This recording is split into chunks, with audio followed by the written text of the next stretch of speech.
이혼한 지 7년 전 남편이 쓰러졌다는 연락을 받았습니다. 요양원에서 건네받은 작은 상자, 그 안에는 제 이름이 적혀 있었습니다. 혹시라도 누가 오면 꼭 전해달라고 맡겨뒀다는 그 상자 속엔 대체 무엇이 들어 있었을까요? 말로는 못했던 미안함을 다른 방법으로라도 남기고 싶었다. 그 한 줄의 의미를 알게 된 순간 저는 5천만 원보다 무거운 선택 앞에 섰습니다.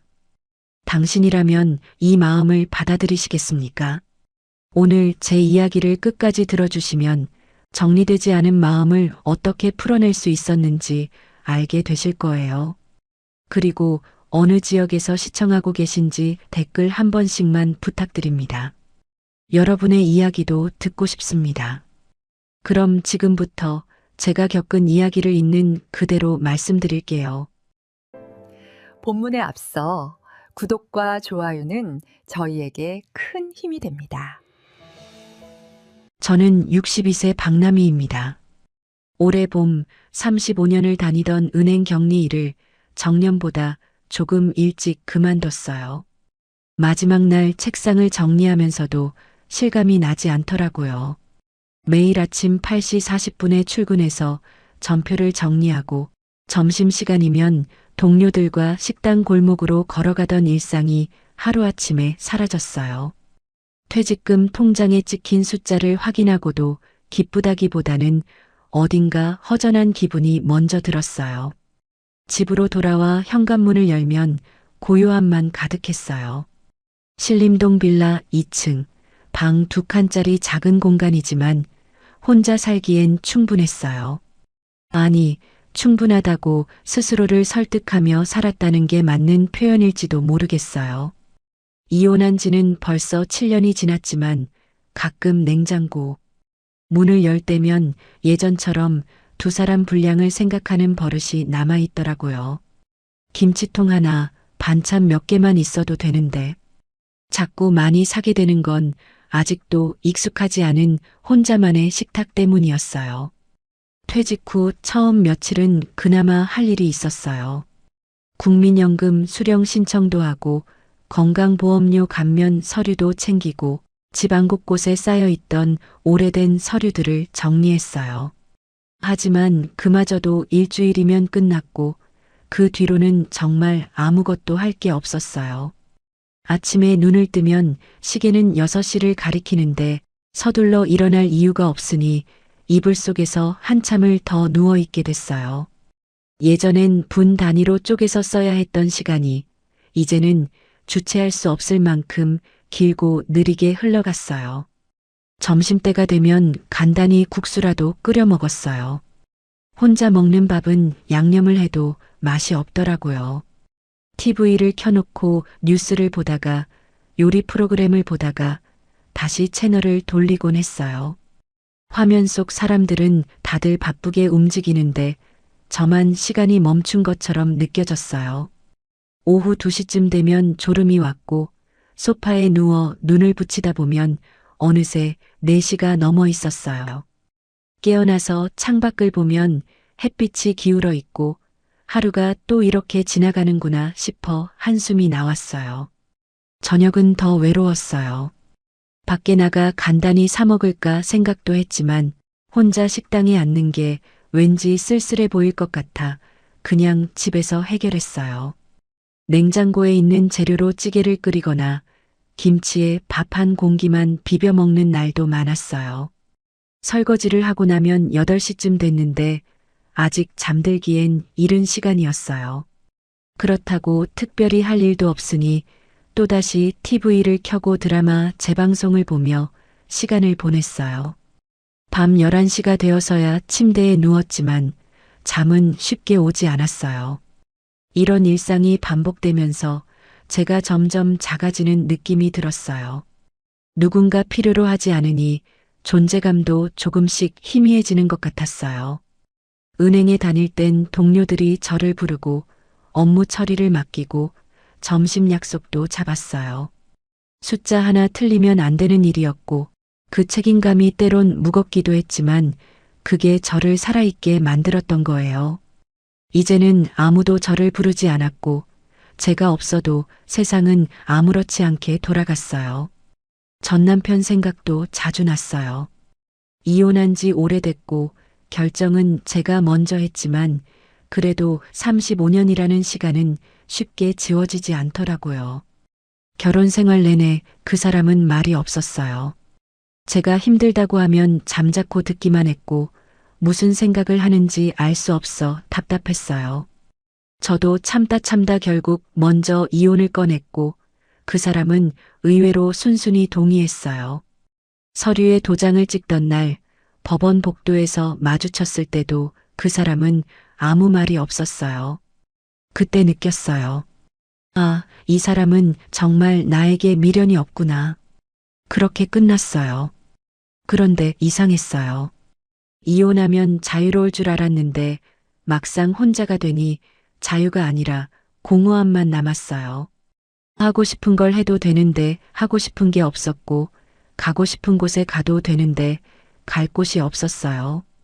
친구들에게 연락해 볼까 생각도 했지만 다들 각자 바쁜 삶을 살고 있을 텐데 괜히 부담을 주는 것 같아 전화기를 들었다 놓기를 반복했어요. 결국 혼자 앉아 창밖만 바라보는 시간이 길어졌어요. 어느 날은 예전에 쓰던 가계부를 꺼내봤어요.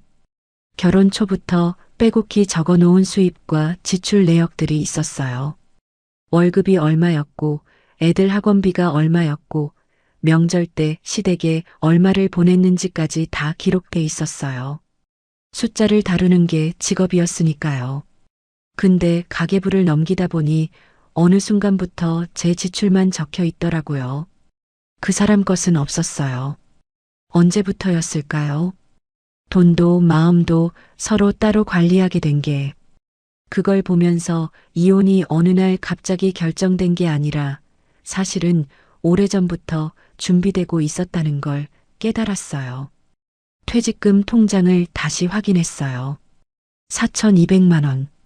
적지 않은 금액이었지만 이걸로 앞으로 몇 년을 살아야 하나 생각하니 막막했어요. 국민연금은 한 달에 68만 원 정도 나왔고 관리비에 생활비 쓰면 빠듯했어요. 아껴 쓴다고 해도 10년, 15년 뒤엔 어떻게 될지 알 수 없었어요. 건강이라도 나빠지면 병원비는 어떻게 감당할까? 밤에 그런 생각을 하다 보면 가슴이 답답해져서 잠을 못 이뤘어요. 그래도 아침은 어김없이 왔어요. 또 하루를 살아야 했고 또 시간을 채워야 했어요. 가끔 동네 마트에 장을 보러 가면 비슷한 나이의 여성분들을 봤어요. 다들 장바구니를 들고 물건을 고르는데 저처럼 혼자인 분도 있고 남편과 함께 온 분도 있었어요. 부러웠어요. 누군가와 함께 장을 본다는 게 오늘 저녁 뭐 해 먹을까 상의한다는 게 저는 혼자 필요한 것만 담아 계산대로 갔어요. 어느 날 오후 정리하다 발견한 낡은 수첩 하나가 있었어요. 결혼 초에 쓰던 건데 앞장에는 두 사람의 꿈이 적혀 있었어요. 작은 카페 하나 차리기, 제주도 여행 가기, 노후엔 시골에서 조용히 살기. 그때는 정말 그럴 줄 알았어요. 함께 늙어가면서 천천히 이루면 된다고 생각했어요. 근데 어느새 수첩은 먼지 쌓인 서랍 깊숙이 묻혀 있었고 꿈들은 하나도 이루지 못한 채 시간만 흘렀어요. 수첩을 덮으면서 생각했어요. 나는 뭘 위해 이렇게 살아온 걸까? 요즘 자주 드는 생각이 하나 있어요. 퇴직도 했고 이혼도 했고 이제 정말 자유로워졌는데 왜 이렇게 공허한 걸까요? 아침에 눈 뜨면 하루를 어떻게 보낼지 막막하고 저녁이 되면 오늘도 별로 한 게 없다는 생각에 자책하게 돼요. 사람들은 제2의 인생을 즐기라고 하는데 저는 아직 그 방법을 모르겠어요. 어쩌면 평생 숫자만 들여다보며 살아서 그런지 감정을 정리하는 법은 배우지 못한 것 같아요. 전 남편과의 시간도 마찬가지예요. 35년이라는 숫자는 장부에 적혀 있지만 그 안에 담긴 감정은 여전히 정리되지 않았어요. 미운 것도 아니고 그렇다고 그리운 것도 아닌 묘한 감정이 마음 한구석에 남아 있어요. 이혼 서류에 도장 찍으면서 끝났다고 생각했는데 사실은 아무것도 끝나지 않았던 거예요. 지워지지 않는 숫자처럼 정리되지 않은 마음처럼 그 사람은 여전히 제 안 어딘가에 남아 있었어요. 그런데 저는 그걸 어떻게 지워야 할지, 아니 지워야 하는 건지조차 확신이 서지 않았어요. 그렇게 무료한 날들을 보내던 어느 날 오후였어요. 시계를 보니 4시 반쯤 됐고 저는 소파에 앉아 멍하니 창밖을 보고 있었어요. 가을 햇살이 커튼 사이로 비스듬히 들어왔고 먼지가 빗속에서 천천히 떠다니는 게 보였어요.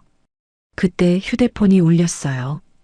화면에 뜬 번호는 33으로 시작하는 낯선 지방 번호였어요. 요즘 보이스피싱이나 대출 광고 전화가 워낙 많아서 처음엔 받지 않으려고 했어요. 하지만 계속 울리는 전화를 무시할 수도 없어서 결국 통화 버튼을 눌렀어요. 여보세요? 제가 조심스럽게 말했어요. 전화기 너머에서는 차분하고 정중한 여자 목소리가 들려왔어요. 혹시 박나미님 맞으신가요? 춘천에 있는 늘푸른 요양원입니다. 요양원이라는 단어에 순간 멈칫했어요. 저와는 관계없는 곳인데 왜 거기서 제게 전화를 했을까? 혹시 잘못 걸린 건 아닐까 싶었어요. 네, 제가 박나미인데요. 무슨 일이세요? 제 목소리가 조금 떨렸어요. 상대방은 잠시 숨을 고르더니 조심스럽게 말을 이었어요. 저희 요양원에 계신 어르신 한 분이 어제 저녁 갑자기 쓰러지셨어요. 지금 병원으로 옮겨서 치료 중이신데 의식이 없으신 상태예요. 보호자 연락처를 확인하다 보니 박나미님 성함과 전화번호가 적혀 있어서 연락드렸습니다. 제 심장이 빠르게 뛰기 시작했어요. 요양원에 계신 어르신이라니 제가 아는 사람 중에 요양원에 있는 분이 누가 있을까요? 부모님은 이미 돌아가셨고 친척 중에도 그런 분은 없었어요. 어르신 성함이 어떻게 되시나요? 제가 물었어요. 상대방이 대답했어요. 김정수 어르신이십니다. 그 이름을 듣는 순간 제 손에서 휴대폰이 떨어질 뻔했어요. 김정수, 전 남편이었어요. 이혼한 지 벌써 7년이 지났는데 그 사람이 요양원에 있었다는 사실도 제 이름과 번호가 보호자로 등록돼 있다는 사실도 전혀 몰랐어요. 머릿속이 하얗게 비었다가 복잡한 생각들로 가득 찼어요. 그분이 제 전 남편이에요. 근데 저희 이혼한 지 오래됐는데 왜 제 번호가 남아 있는 거죠? 제 목소리가 떨렸어요. 간호사는 난처한 듯 말했어요. 저희도 그 부분은 잘 모르겠습니다. 다만 어르신께서 입수하실 때 작성하신 서류의 보호자란에 박나미님 성함과 연락처가 적혀 있었어요. 다른 가족분 연락처는 없으시고요. 전 남편에게 다른 가족이 없다는 건 알고 있었어요. 자식도 없었고 형제도 일찍 세상을 떠났어요. 그래도 7년 동안 저는 그 사람과 완전히 남이 됐다고 생각했는데 여전히 제 이름이 거기 남아 있었다는 게 믿기지 않았어요. 지금 상태가 어떤가요? 제가 물었어요. 간호사는 조심스럽게 말을 이었어요. 뇌졸중으로 쓰러지셨고 지금 춘천 시내 병원 중환자실에 계세요. 의사 선생님 말씀으로는 상태가 좋지 않다고 하시더라고요. 의식이 돌아올지도 확실하지 않고요. 제 가슴이 철렁 내려앉았어요. 뇌졸중, 중환자실, 의식불명. 그런 단어들이 현실감 없이 들렸지만 동시에 무겁게 다가왔어요. 제가 뭘 해야 하나요? 제가 물었어요. 사실 뭘 해야 할지도 모르겠고 제가 그 사람을 위해 뭔가 해야 할 의무가 있는지도 확신이 서지 않았어요. 간호사는 말했어요. 일단 병원 측에서 보호자 확인이 필요하다고 하셨어요. 치료 방침을 결정해야 하는데 가족분이 안 계시니까요. 가능하시면 한번 오셔서 상황을 확인해 주시면 좋을 것 같습니다. 병원 주소와 담당 의사 이름을 알려줬고 저는 멍하니 메모만 했어요. 전화를 끊고 나서 한참을 가만히 앉아 있었어요. 휴대폰을 식탁 위에 내려놓고 두 손으로 얼굴을 감쌌어요. 복잡한 감정들이 한꺼번에 밀려왔어요. 놀라움, 당황스러움, 그리고 묘한 죄책감 같은 것도 느껴졌어요. 7년 동안 그 사람이 어떻게 살았는지 한 번도 궁금해하지 않았거든요. 이혼하고 나서는 완전히 남이라고 생각했고 다시는 관계를 맺지 않을 거라 마음먹었어요. 그런데 지금 이 순간 그 사람이 혼자 요양원에서 쓰러졌다는 소식을 들으니 마음 한구석이 무너지는 것 같았어요. 왜 제 번호를 지우지 않았을까요? 이혼 서류에 도장 찍을 때 재산도 깔끔하게 정리했고 서로 연락도 끊었어요. 그런데 요양원 보호자란에는 여전히 제 이름이 적혀 있었다는 게 이해가 되지 않았어요.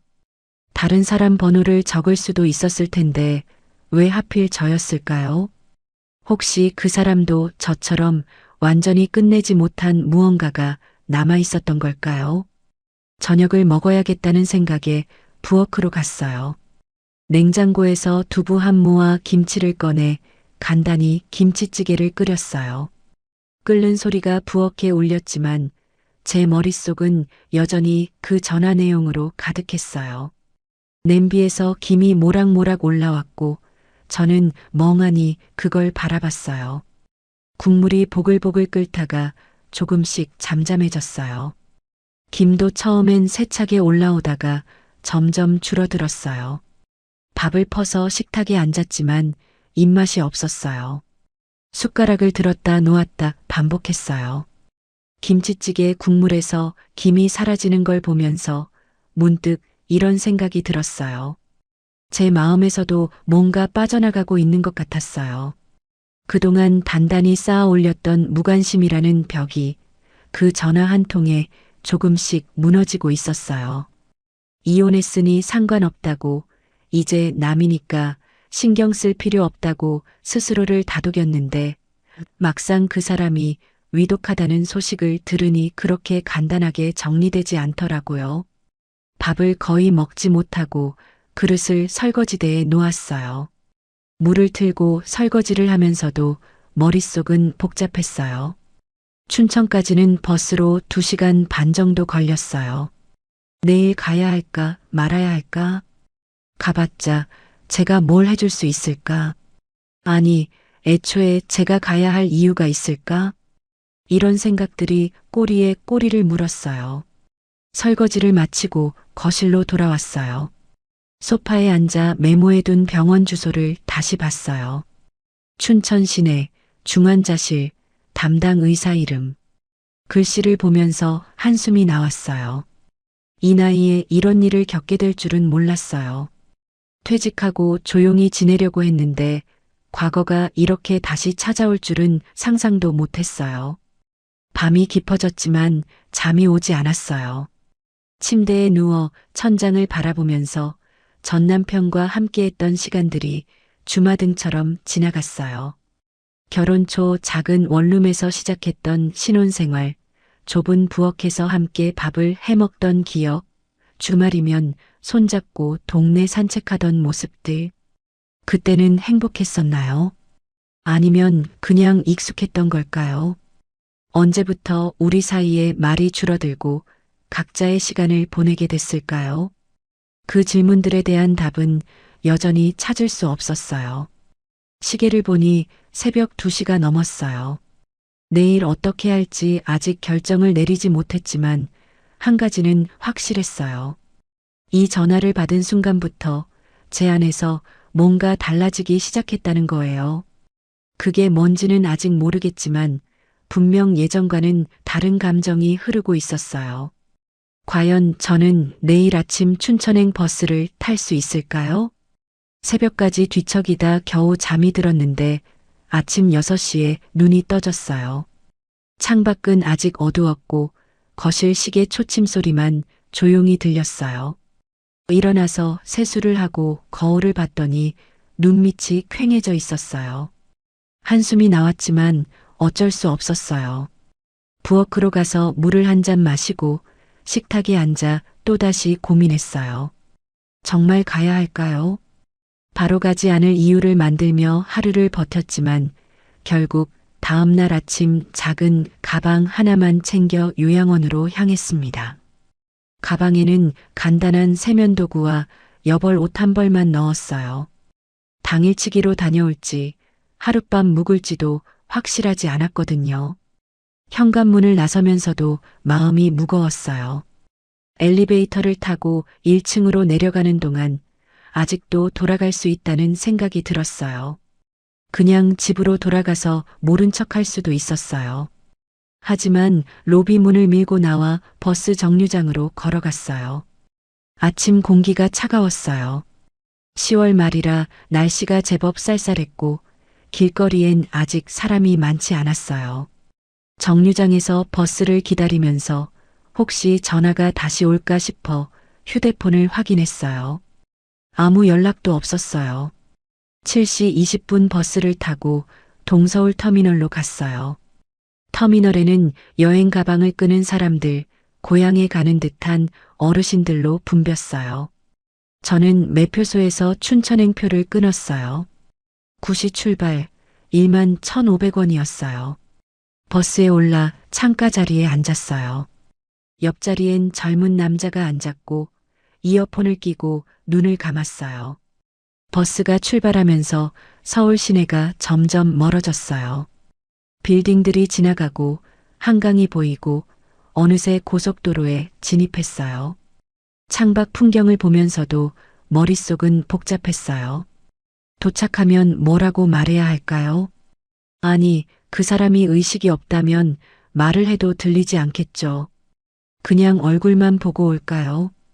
휴게소에 잠깐 들렀을 때 커피 한 잔을 사서 마셨어요. 뜨거운 커피가 목으로 넘어가면서 조금 정신이 들었어요. 화장실에 다녀와서 다시 버스에 올랐고 1시간쯤 더 가니 춘천 시내가 보이기 시작했어요. 산들이 둘러싸인 도시였고 서울보다 공기가 맑아 보였어요. 터미널에 도착한 시간은 11시 반쯤이었어요. 터미널에서 내려 택시를 탔어요. 기사님께 병원 주소를 알려드렸더니 10분이면 도착한다고 했어요. 택시 안에서 창밖을 봤어요. 낯선 도시였지만 어딘가 정겨운 느낌도 들었어요. 작은 카페들, 오래된 빵집, 주택가 골목들이 지나갔어요. 그 사람이 이 도시에서 몇 년을 살았을까요? 혼자 이 거리를 걸었을까요? 병원에 도착해서 안내 데스크의 상황을 설명했어요. 직원이 중환자실 위치를 알려줬고 저는 엘리베이터를 타고 4층으로 올라갔어요. 복도는 조용했고 소독약 냄새가 코를 찔렀어요. 중환자실 앞 대기실에는 몇몇 사람들이 불안한 표정으로 앉아 있었어요. 저도 그들 옆에 앉아 담당 의사를 기다렸어요. 잠시 후 의사 선생님이 나오셨어요. 젊은 남자 의사였는데 피곤해 보였어요. 제가 보호자라고 하니 조용한 곳으로 가서 설명해 주셨어요. 현재 뇌졸중으로 인한 뇌출혈 상태입니다. 응급 처치는 했지만 의식이 돌아올지는 지켜봐야 합니다. 고령이시고 기저질환도 있어서 예후가 좋지 않습니다. 의학 용어들이 어렵게 느껴졌지만 상태가 심각하다는 건 알 수 있었어요. 면회는 가능한가요? 제가 물었어요. 의사 선생님은 고개를 끄덕이며 말했어요. 짧게는 가능합니다. 중환자실이라 10분 정도만 들어가 보시면 됩니다. 간호사가 저를 안내했고 저는 중환자실 문 앞에 섰어요. 문이 열리기 전 심장이 빠르게 뛰었어요. 준비가 됐는지 확신이 서지 않았지만 이미 여기까지 왔으니 돌아갈 수도 없었어요. 중환자실 안은 조용했어요. 여러 개의 침대가 있었고 각각 환자들이 누워 있었어요. 간호사가 한 침대 앞에 멈춰 섰고 저는 천천히 다가갔어요. 침대에 누워있는 사람을 보는 순간 숨이 멎는 것 같았어요. 그 사람이었어요. 7년 만에 보는 전 남편이었어요. 침대에 누워있는 그는 예전의 무뚝뚝함도 고집도 찾아보기 어려울 만큼 마르고 힘이 빠져 있었습니다. 얼굴은 창백했고 입에는 산소 마스크가 씌워져 있었어요. 손은 침대 난간 위에 가만히 놓여 있었는데 핏줄이 그대로 보일 정도로 말랐어요. 눈은 감겨 있었고 가슴만 천천히 오르락 내리락 했어요. 기계 소리가 삐삐 울렸고 링거가 천천히 떨어지고 있었어요. 제가 기억하는 그 사람은 이렇지 않았어요. 키가 크고 목소리가 낮고 어깨가 넓었어요. 말은 없었지만 존재감이 있었어요. 근데 지금 눈앞에 있는 사람은 너무 작아 보였어요. 세월이 이렇게 사람을 변하게 만드는구나 싶었어요. 아니, 어쩌면 제가 그동안 관심을 끊었기 때문에 이렇게 변해가는 걸 몰랐던 거겠죠. 이제는 말 한마디 건네기조차 조심스러운 상태였고, 저는 난간을 잡은 그의 손을 바라보다가 아무 말도 하지 못했습니다. 손등에 핏줄이 울퉁불퉁 튀어나와 있었고, 손가락은 마디마디 굵어져 있었어요. 일하느라 고생한 손이었어요. 젊었을 때 공장에서 일했고, 나중엔 경비일도 했다고 들었어요. 거친 손이었지만, 한때는 그 손이 제 손을 잡았었죠. 간호사가 조용히 말했어요. 말씀 걸어보세요. 들릴지도 모릅니다. 저는 입을 열려고 했지만 목소리가 나오지 않았어요. 뭐라고 해야 할까요? 오랜만이에요라고 해야 할까요? 아니면 왜 제 번호를 남겨뒀어요? 라고 물어야 할까요? 어떤 말도 적절하지 않은 것 같았어요. 결국 아무 말도 하지 못하고 그냥 서 있었어요. 10분이 금방 지나갔고 간호사가 이제 나가야 한다고 했어요. 저는 마지막으로 한 번 더 그 사람을 봤어요. 여전히 눈은 감겨 있었고 의식은 없어 보였어요. 중환자실 문을 나와 복도로 걸어 나오면서 눈물이 날 것 같아 고개를 숙였어요. 대기실 의자에 앉아 한참을 멍하니 있었어요. 그 순간 이 사람과 내가 언제부터 이렇게 멀어진 걸까 하는 생각이 늦게 찾아왔습니다. 처음부터 멀었던 건 아니었어요. 분명 가까웠던 시절이 있었어요. 그런데 어느 순간부터 대화가 줄고 시선이 엇갈리고 마음이 다쳤어요. 그게 언제였을까요? 정확히 기억나지 않았어요. 어쩌면 아주 천천히 조금씩 멀어진 거라 눈치채지 못했던 걸까요? 요양원 주소를 확인하고 다시 택시를 탔어요. 복도에는 소독약 냄새와 함께 오래 묵힌 시간의 기운이 느껴졌고 안내를 따라 조용한 방 앞에 섰습니다. 그 사람이 살던 방이었어요. 작은 침대 하나, 옷장 하나, 작은 창문이 전부였어요. 창밖으로는 산이 보였고 햇살이 들어왔어요. 여기서 혼자 몇 년을 살았을까요? 그 시간 동안 무슨 생각을 했을까요? 그리고 왜 끝까지 제 이름을 지우지 않았을까요? 요양원 방을 둘러보고 나서 이제 돌아가야겠다는 생각이 들었어요. 더 이상 여기 있어도 할 수 있는 일이 없었거든요. 간호사에게 인사를 하고 복도로 나왔어요. 출구 쪽으로 걸어가는데 발걸음이 무거웠어요. 이렇게 그냥 돌아가도 되는 걸까요? 뭔가 마무리되지 않은 기분이었지만 그게 뭔지는 명확하지 않았어요. 돌아가려던 순간 간호사가 제 이름을 불렀습니다. 박남희님, 잠깐만요. 저는 멈춰서서 뒤돌아봤어요. 간호사가 작은 가방을 들고 제게로 다가왔어요. 이거 전해드리려고요. 김정수 어르신께서 오래전부터 혹시라도 누가 오면 전해달라고 맡겨두신 거예요. 간호사 손에는 낡은 종이 박스가 들려 있었어요. 신발 상자만 한 크기였고 테이프로 여러 번 덧붙여 봉해져 있었어요. 남편이 오래전부터 혹시라도 누가 오면 전해달라고 맡겨둔 상자라며 작은 종이 박스를 건넸습니다. 저는 상자를 받아들고 무게를 느꼈어요. 가볍지도 무겁지도 않은 애매한 무게였어요. 언제 맡기신 거예요? 제가 물었어요. 간호사는 잠시 생각하더니 말했어요. 한 2년 전쯤 됐을 거예요. 처음 입소하시고 얼마 안 됐을 때 주시면서 꼭 박나미님께 전해달라고 당부하셨어요. 상자에는 서툰 글씨로 제 이름만 적혀 있었고 그 한 줄 때문에 저는 발걸음을 쉽게 떼지 못했습니다. 펜으로 쓴 글씨가 삐뚤삐뚤했어요. 박남이라는 세 글자가 상자 윗면 한가운데 적혀 있었어요. 그 사람 글씨체를 알아볼 수 있었어요. 결혼 생활 내내 봐왔던 필체였거든요. 가계부에 가끔 메모를 남길 때 명절 봉투에 이름을 쓸 때 보던 그 글씨였어요. 손이 떨렸지만 태연한 척하려고 애썼어요. 안에 뭐가 들어있는지 아세요? 제가 조심스럽게 물었어요. 간호사는 고개를 저었어요. 저희도 몰라요. 어르신께서 절대 열어보지 말라고 하셨거든요. 박나미님만 열 수 있다고요.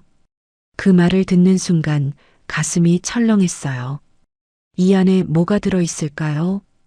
편지일까요? 아니면 무언가 물건일까요? 궁금했지만 동시에 두렵기도 했어요. 감사합니다. 제가 상자를 꼭 안으며 말했어요. 간호사는 따뜻하게 웃으며 말했어요. 어르신께서 늘 창밖만 보고 계셨어요. 누군가를 기다리시는 것 같았는데 아마 박남이 님이셨나 봐요. 그 말에 목이 메었어요. 기다렸다고요. 저를요. 이혼하고 7년이 지났는데도요. 대답 대신 고개만 끄덕이고 서둘러 요양원을 나왔어요. 밖으로 나오니 오후 햇살이 눈부셨어요. 상자를 가방에 넣으려다가 혹시 망가질까봐 조심스럽게 손에 들고 걸었어요. 택시를 타고 춘천 터미널로 갔어요. 차 안에서도 계속 상자를 만지작거렸어요. 지금 열어볼까 하는 생각도 들었지만 차 안에서 열기엔 너무 사적인 느낌이 들었어요. 터미널에 도착해서 서울행표를 끊었어요. 30분 후 출발하는 버스였어요. 대합실에 앉아 상자를 무릎 위에 올려놓고 바라봤어요. 제 이름이 적힌 그 글씨를 계속 쳐다봤어요. 주변에는 사람들이 오가고 안내방송이 울렸지만 저는 그 소리들이 멀게 들렸어요. 상자 안에 뭐가 있을지 상상해 봤어요. 혹시 사과 편지일까요? 아니면 함께 찍었던 사진들일까요? 결혼 반지일 수도 있겠다는 생각도 들었어요. 지금 열면 울 것 같아 상자는 가방에 넣고 아무렇지 않은 채 버스를 탔습니다. 창가 자리에 앉아 가방을 옆에 뒀어요. 가방 안에서 상자의 모서리가 살짝 튀어나와 보였어요. 버스가 출발했고 춘천 시내가 점점 멀어졌어요. 올 때와는 다른 기분이었어요. 올 때는 긴장되고 불안했다면 지금은 복잡하고 혼란스러웠어요. 창밖 풍경을 보면서도 집중이 되지 않았어요. 산들이 지나가고 하늘에는 구름이 떠 있었어요. 가을 단풍이 곱게 물들어 있었지만 제 마음은 전혀 평온하지 않았어요. 옆자리 승객은 졸고 있었고 앞좌석에서는 아이가 칭얼거렸어요. 일상적인 소리들이었지만 저는 그 안에 끼어 있지 못한 느낌이었어요. 1시간쯤 지났을 때 휴대폰이 울렸어요. 모르는 번호였지만 받았어요. 병원에서 걸려온 전화였어요. 담당 간호사가 상태를 알려줬어요. 아직 의식은 없으시지만 상태가 안정적입니다. 내일 다시 한번 확인해 봐야 할 것 같아요. 알겠다고 대답하고 전화를 끊었어요. 안정적이라는 말이 위안이 됐지만 동시에 더 복잡한 기분이 들었어요. 서울에 도착한 건 저녁 6시쯤이었어요. 터미널에서 내려 지하철을 타고 집으로 향했어요. 퇴근 시간이라 사람들이 많았어요. 빽빽한 지하철 안에서 가방을 꼭 안고 섰어요. 상자가 눌리지 않게 조심했어요. 신림역에서 내려 집까지 걸었어요. 평소와 똑같은 길이었지만 오늘따라 더 멀게 느껴졌어요. 현관문을 열고 집에 들어왔어요. 불을 켜니 익숙한 공간이 눈에 들어왔어요. 신발을 벗고 가방을 소파에 내려놓았어요. 상자를 꺼내 식탁 위에 올려놓았어요. 그리고 한참을 그냥 서서 바라봤어요. 이제 열어야 할까요? 아니면 내일 열어야 할까요? 결정을 내릴 수가 없었어요. 부엌으로 가서 물을 한 컵 따라 마셨어요. 목이 말랐어요. 하루 종일 긴장했던 탓인지 몸이 피곤했어요. 소파에 앉아 상자를 다시 봤어요. 조명 아래에서 보니 상자가 생각보다 오래된 것 같았어요. 모서리가 조금 해지고 색이 바랬어요. 테이프도 누렇게 변색돼 있었어요. 집으로 돌아와도 상자를 열지 못한 채 불을 켠 거실에서 한참을 가만히 앉아 상자만 바라보았습니다. 시간이 흘렀어요. 시계를 보니 8시가 넘었어요. 저녁을 먹어야 하는데 식욕이 없었어요. 냉장고를 열었다 닫았어요. 다시 소파로 돌아와 앉았어요. 상자는 여전히 거기 있었어요. 왜 이렇게 열기가 무서울까요? 안에 뭐가 있든 이미 끝난 관계잖아요. 이혼도 했고 7년이나 지났어요. 근데 손이 떨려서 상자를 잡을 수가 없었어요. 혹시 열었을 때 제가 감당할 수 없는 감정이 쏟아져 나올까봐 두려웠어요. 지금까지 애써 무너뜨리지 않고 지켜온 마음의 벽이 이 상자를 여는 순간 와르르 무너질 것 같았어요. 천장을 올려다봤어요. 형광등이 하얗게 빛나고 있었어요. 숨을 깊게 들이쉬고 내쉬었어요. 마음을 가라앉히려고 애썼지만 쉽지 않았어요. 상자 위에 적힌 제 이름이 계속 눈에 들어왔어요. 서툰 글씨로 정성스럽게 쓴 세 글자. 박남희. 소파에 기대 눈을 감았어요. 오늘 하루가 주마등처럼 지나갔어요. 아침에 망설이며 집을 나섰던 일, 버스 안에서 창밖을 보던 일, 중환자실에서 그 사람을 봤던 순간, 요양원 복도에서 상자를 받았던 기억. 모든 게 선명했지만 동시에 꿈 같았어요. 밤이 깊어갔어요. 시계는 이제 10시를 넘어가고 있었어요. 상자는 여전히 거기 있었고 저는 여전히 열지 못하고 있었어요. 과연 제가 이 상자를 열 수 있을까요? 아니면 이대로 서랍 깊숙이 넣어둘까요? 그 안에 담긴 것이 무엇이든 저는 그걸 마주할 준비가 됐을까요? 상자를 받은 뒤로 사흘이 지났어요. 그동안 저는 상자를 열지 못한 채 서랍에 넣어뒀다가 다시 꺼내 식탁에 올려놓기를 반복했어요. 마음의 준비를 하려고 했지만 쉽지 않았어요. 병원에서는 매일 한 번씩 전화가 왔어요. 상태가 크게 나아지지도 악화되지도 않는다고 했어요. 그렇게 시간이 흘렀어요. 나흘째 되던 날 오후 낯선 번호로 전화가 왔어요. 화면을 보는 순간 심장이 빠르게 뛰었어요. 왠지 좋지 않은 소식일 것 같았거든요. 전화를 받았어요. 박남희님, 춘천중앙병원입니다. 담당 간호사의 목소리였는데 평소보다 조심스러웠어요. 김정수 어르신께서 오늘 오전 11시 20분경에 돌아가셨습니다. 예상했던 말이었지만 막상 듣고 나니 머릿속이 하얘졌어요. 며칠 뒤 요양원에서 다시 전화가 왔고 저는 이미 내용이 무엇일지 짐작하고 있었습니다. 장례는 어떻게 하실 건가요? 간호사가 조심스럽게 물었어요. 저는 잠시 말문이 막혔어요. 이혼한 사이인데 제가 장례를 치러야 할까요? 하지만 다른 가족이 없다는 걸 알고 있었어요. 제가 알아보겠습니다. 겨우 대답했어요. 간호사는 병원 영안실 위치와 장례식장 정보를 알려줬어요. 전화를 끊고 한참을 멍하니 앉아 있었어요. 돌아가셨다는 사실이 실감나지 않았어요. 며칠 전 중환자실에서 봤을 때도 살아계셨는데 이렇게 갑자기 떠나실 줄은 몰랐어요. 아니, 사실 알고 있었어요. 상태가 좋지 않다는 걸. 그런데도 마음 한구석에서는 혹시 깨어나실지도 모른다는 희망을 품고 있었나 봐요. 다음 날 아침 일찍 춘천으로 다시 향했어요. 이번엔 검은색 옷을 챙겨 입었어요. 버스 안에서도 창밖을 보며 복잡한 생각에 잠겼어요. 장례를 어떻게 치러야 할까요? 간소하게 해야 할까요? 조문객이 있을까요? 그 사람을 아는 사람이 얼마나 될까요? 병원에 도착해서 장례식장으로 갔어요.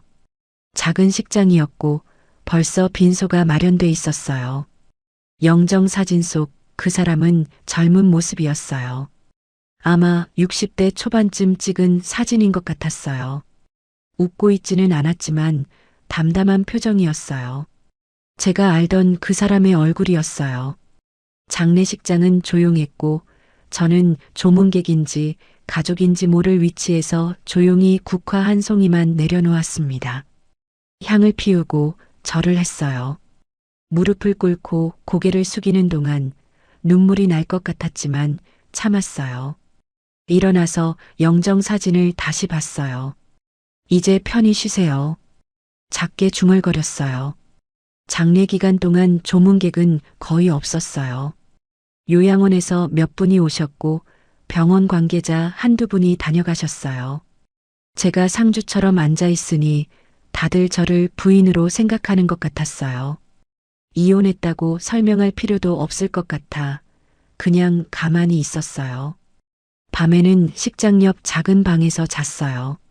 잠이 오지 않아 뒤척이다가 새벽녘에야 겨우 눈을 붙였어요.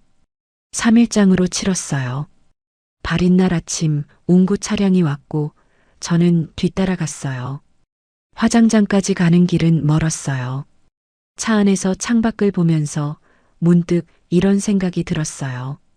35년을 함께 살았는데 이렇게 혼자 보내드리는 게 맞나?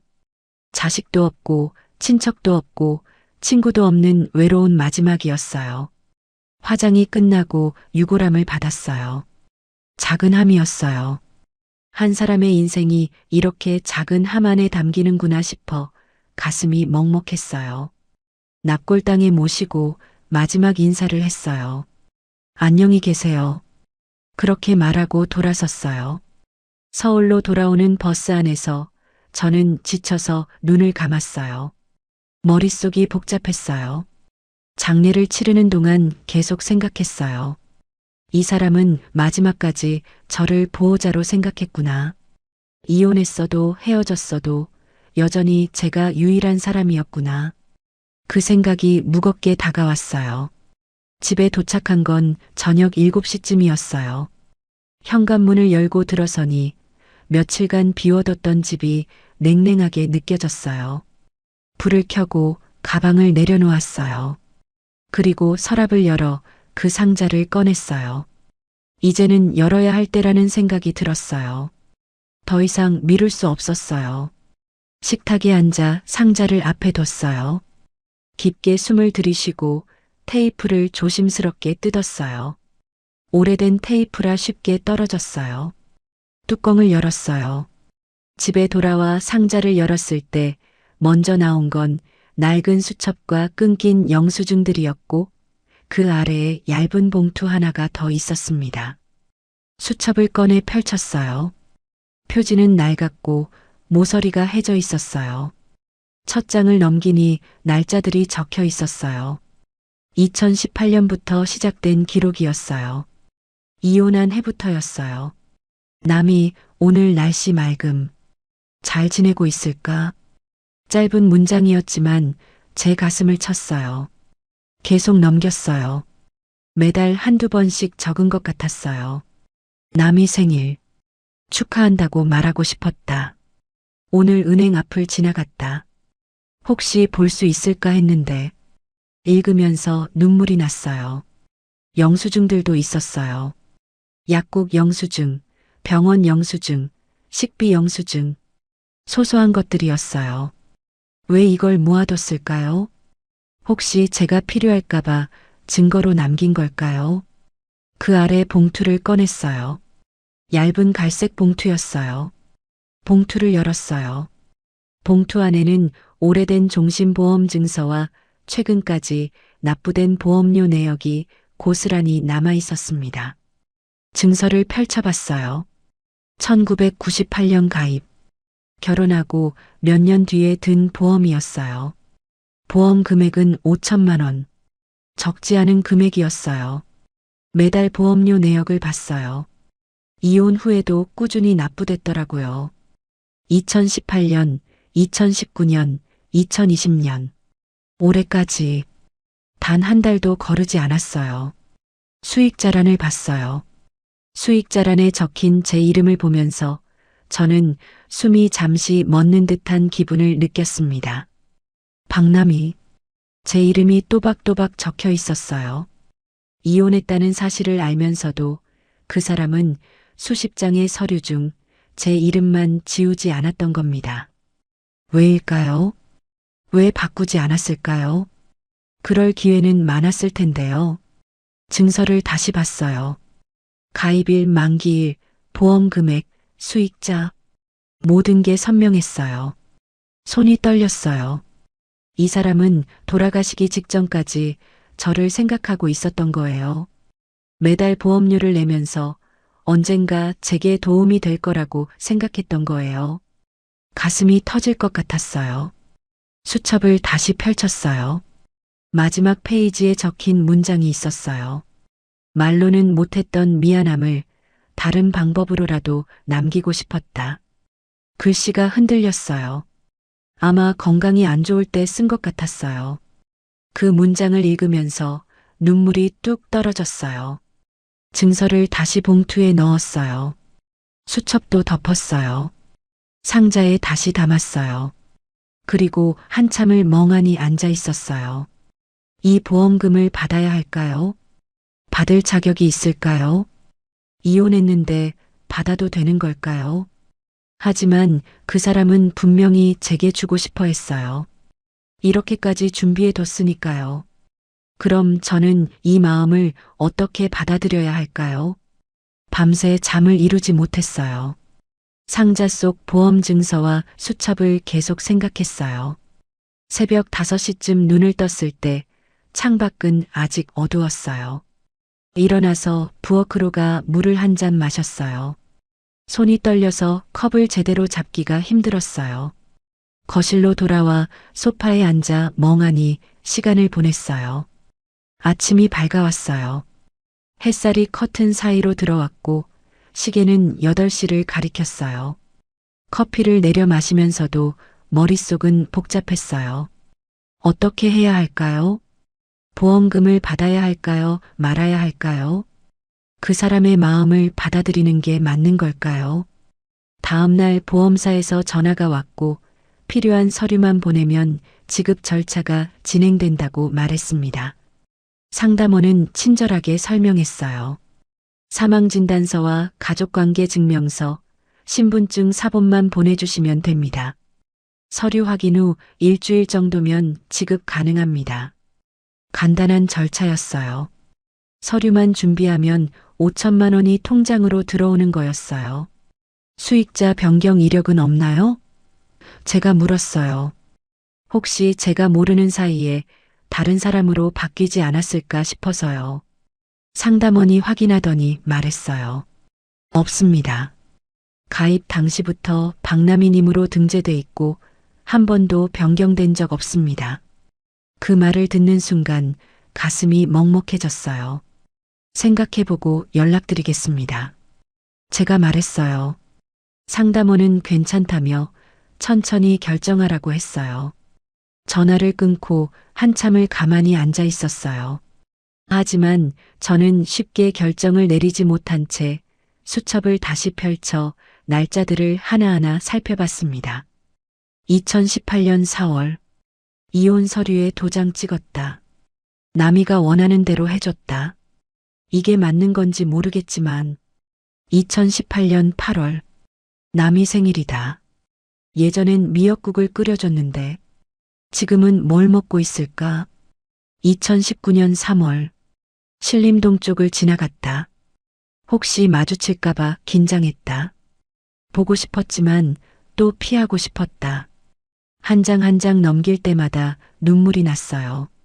수첩에는 제 근황을 혼자 추측해 적어둔 기록과 마지막으로 남긴 짧은 문장이 있었습니다. 2020년 겨울, 남이가 퇴직한다는 소식을 들었다. 35년이나 다닌 직장인데 수고했다고 말해주고 싶다. 어떻게 알았을까요? 저희는 연락을 끊었는데 제 소식을 어떻게 들은 걸까요? 아마 공통으로 아는 누군가를 통해 들었나 봐요. 2022년 봄, 요양원에 들어왔다. 몸이 예전 같지 않다. 남이는 건강한지 궁금하다. 2023년 여름, 보험료 납부했다. 남이에게 남길 수 있는 건 이것뿐이다. 2024년 가을, 창밖 단풍이 곱다. 남이와 함께 보고 싶었던 풍경이다. 마지막 페이지에 적힌 문장을 다시 봤어요. 말로는 못했던 미안함을 다른 방법으로라도 남기고 싶었다. 이 한 줄이 전부였어요. 그 사람은 평생 말이 없었어요. 감정 표현도 서툴렀고 사과도 잘 못했어요. 결혼 생활 내내 제가 답답해했던 부분이 바로 그거였어요. 대화가 없으니 마음을 알 수 없었어요. 근데 이 수첩을 보니 알 수 있었어요. 그 사람도 나름대로 표현하고 싶었던 거예요. 다만 방법을 몰랐던 거죠. 말 대신 보험료를 냈고 사과 대신 수첩에 기록을 남겼어요. 서툴렀지만 그게 그 사람의 방식이었던 거예요. 보험 증서를 다시 꺼내봤어요. 5천만 원. 적지 않은 돈이었어요. 이 돈이면 앞으로 몇 년은 걱정 없이 살 수 있었어요. 병원비도 낼 수 있고 노후 준비도 할 수 있었어요. 현실적으로 생각하면 받는 게 맞았어요. 그 사람도 그걸 원했으니까요. 하지만 마음이 편하지 않았어요. 이 돈을 받으면 뭔가 정리가 될 것 같았어요. 그 사람과의 관계도 지난 시간도 모든 게 돈으로 계산되는 느낌이었어요. 보험금의 크기는 중요하지 않았습니다. 5천만 원이든 5억이든 그건 중요하지 않았어요. 그보다 이 사람도 자기 나름대로는 마음을 정리하려 했다는 사실이 더 크게 다가왔습니다. 그 사람은 이혼 후에도 저를 잊지 않았어요. 매달 보험료를 내면서 저를 생각했어요. 수첩에 기록을 남기면서 제 안부를 궁금해했어요. 혼자 요양원에서 지내면서도 언젠가 제가 이걸 받았으면 좋겠다고 바랐을 거예요. 그게 미안함을 표현하는 그 사람만의 방식이었던 거죠. 저도 반성하게 됐어요. 이혼하고 7년 동안 그 사람 생각을 한 번도 안 했거든요. 어떻게 지내는지, 건강은 괜찮은지, 외롭지는 않은지 궁금해하지 않았어요. 완전히 남이라고 생각했고 다시는 만날 일 없을 거라 여겼어요. 근데 그 사람은 달랐어요. 여전히 저를 생각하고 있었던 거예요. 창밖을 봤어요. 가을 햇살이 따뜻했어요. 나뭇잎들이 바람에 흔들렸어요. 문득 이런 생각이 들었어요. 마음을 정리한다는 게 뭘까요? 잊는 걸까요? 아니면 받아들이는 걸까요? 저는 지금까지 잊으려고만 했어요. 기억을 지우고 감정을 묻고 없던 일처럼 살려고 했어요. 근데 그게 정리가 아니었나 봐요. 저는 서류를 보내지 않고 봉투를 서랍 깊숙이 넣었습니다. 보험사에 다시 전화했어요. 죄송하지만 보험금 청구는 하지 않겠습니다. 상담원이 놀란 목소리로 물었어요. 괜찮으시겠어요? 큰 금액인데요. 네, 괜찮습니다. 제 결정입니다. 전화를 끊었어요. 이 돈은 아직 제 장부에 적을 수 없는 숫자였습니다. 평생 숫자를 다루며 살았지만 이 숫자만큼은 계산할 수 없었어요. 받으면 편해지겠지만 뭔가 잃는 것 같았어요. 그 사람의 마음이 돈으로 바뀌는 순간 진짜 의미가 사라질 것 같았어요. 서랍을 열어 상자를 다시 봤어요. 수첩과 보험 증서가 들어있는 작은 상자. 어쩌면 평생 꺼내지 않을지도 모르지만 그 마음만큼은 이제 더 이상 미뤄두지 않기로 했습니다. 그 사람의 미안함을 받아들이기로 했어요. 용서한다기보다는 이해하기로 했어요. 그 사람도 최선을 다했다는 걸, 서툴지만 사랑했다는 걸 이제는 알 수 있었으니까요. 창밖을 다시 봤어요. 구름이 천천히 흘러갔어요. 시간도 그렇게 흐르겠죠. 상처도 후회도 언젠가는 다 흘러가겠죠. 중요한 건 지금 이 순간 제가 어떤 선택을 하느냐였어요. 저는 오늘부터 조금 다르게 살아보려고 해요. 숫자로만 계산하지 않고 마음을 먼저 보려고요. 늦었지만 아직 늦지 않았다고 믿어요. 혼자 사는 삶이 외롭기도 하지만 이제는 제 시간을 소중히 쓰려고요. 봉사활동도 해보고 취미도 찾아보고 사람들과도 만나보려고요. 혹시 여러분 중에도 정리하지 못한 관계가 있나요? 미뤄둔 감정이 있나요?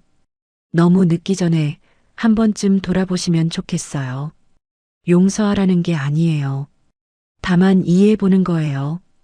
그 사람도 나도 각자 최선을 다했다는 걸요. 그게 진짜 정리가 아닐까요?